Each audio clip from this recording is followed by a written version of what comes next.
A long-running autism treatment center in Minnesota is at risk of shutting down after major payment disruptions linked to a statewide fraud crackdown.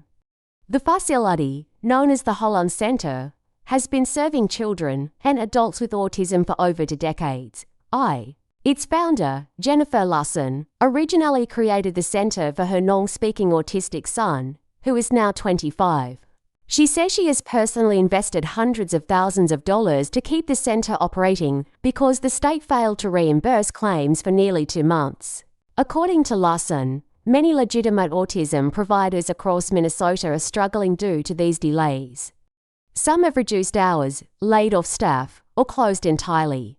Families are being left without essential services. Children and adults with disabilities are losing developmental progress, and some parents have had to quit their jobs to provide care at home. The financial strain stems from Minnesota's response to a massive fraud scandal that has stretched back more than a decade and allegedly involved billions of taxpayer dollars. In late 2025, the state introduced a new prepayment review system through a vendor called Optum. The system uses artificial intelligence to screen claims before reimbursement.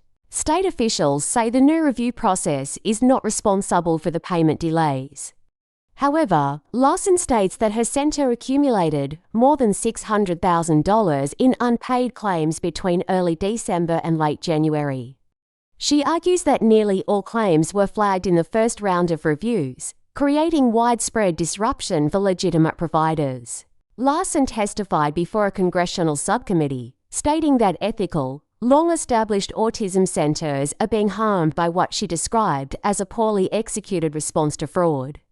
She believes the state failed to separate criminal operations from legitimate caregivers. She warned lawmakers that sudden interruptions in therapy services can undo months or even years of developmental progress for people with autism, potentially leading to long-term consequences for families who depend on consistent care.